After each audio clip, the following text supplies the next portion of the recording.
இன்றைக்கி நம்ம ஐஷு சமையலில் பார்க்க போகிறது ஒரு சூப்பரான மட்டன் குழம்பு ரெசிபி. இதுக்காக 3/4 கிலோ அளவுக்கு மட்டன் எடுத்திருக்கேன். அதை மஞ்சத்தூள் உப்பு போட்டு நல்லா வாஷ் பண்ணி ஒரு குக்கரில் இந்த மாதிரி சேர்த்துருக்கேன்.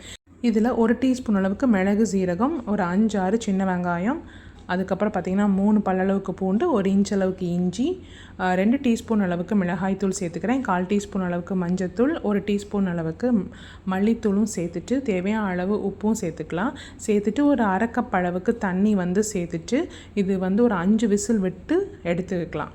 இப்போ ஒரு மிக்சர் ஜாரில் 1/4 கப் அளவுக்கு இந்த மாதிரி கட் பண்ணி வச்ச தேங்காய், இப்போ இது பார்த்திங்கன்னா ஒரு மணி நேரம் ஊறியிருக்கும். ஒரு 8 முந்திரி அளவுக்கு சேர்த்துருக்கேன்.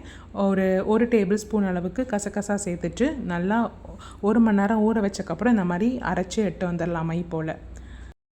இப்போ ஒரு கடாயில் 2 டேபிள் ஸ்பூன் அளவுக்கு எண்ணெய் சேர்த்துருக்கேன். ஒரு பிரிஞ்சலை, 1/2 அனாச்சி பூ, 2 லவங்கம், 2 ஏலக்காய், 1/2 துண்டு அளவுக்கு பட்டை சேர்த்துட்டு 1 டீஸ்பூன் அளவுக்கு சீரகமும் சேர்த்துட்டு லைட்டாக எண்ணெயில் ஃப்ரை பண்ணிக்கலாம். ஃப்ரை பண்ணக்கப்புறம் பார்த்திங்கன்னா சின்ன வெங்காயம் நான் நிறையா சேர்த்துருக்கேன். 250 ml கப்பில் பார்த்திங்கன்னா ஒரு 3 கப் அளவுக்கு எடுத்திருக்கேன். எடுத்துட்டு இது வதங்கிறதுக்காண்டி கொஞ்சமாக உப்பு சேர்த்து நல்லா வதக்கிக்கலாம். இது சின்ன வெங்காயம் நிறையா சேர்த்தா தான் அதோட டேஸ்ட்டு. நீங்கள் பெரிய வெங்காயத்தோட சின்ன வெங்காயம் சேர்த்து பாருங்கள், ரொம்பவே சூப்பராக இருக்கும் குழம்போட டேஸ்ட்டு. இப்போ இதில் 1/4 டீஸ்பூன் அளவுக்கு மஞ்சத்தூள் எல்லாம் சேர்த்துட்டு நல்லா வதக்கிக்கலாம்.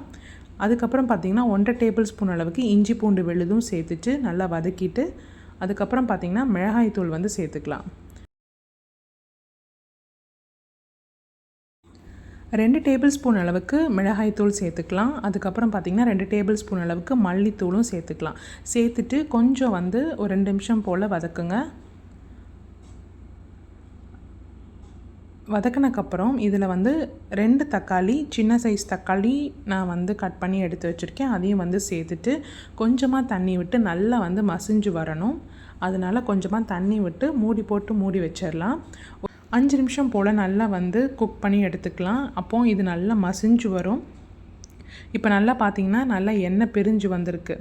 ஸோ இந்த டைமில் நம்ம வேக வச்சு எடுத்து வச்சுருந்த மட்டனையும் இதுக்குள்ளே சேர்த்துக்கலாம்.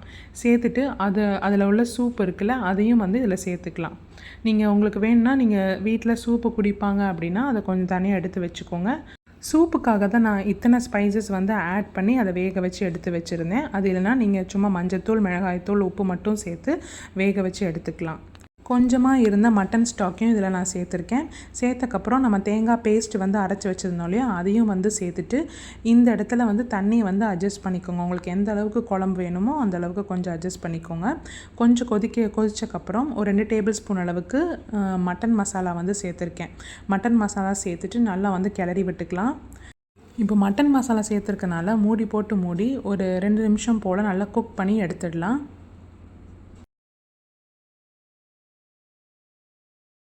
இப்போ சூப்பரான ஒரு மட்டன் குழம்பு ரெடி ஆயிடுச்சு. லாஸ்ட்டாக மல்லிலைகள் தூவி நம்ம கிளறி விட்டக்கப்புறம் ஒரு பவுலில் சர்வ் பண்ணிடலாம்.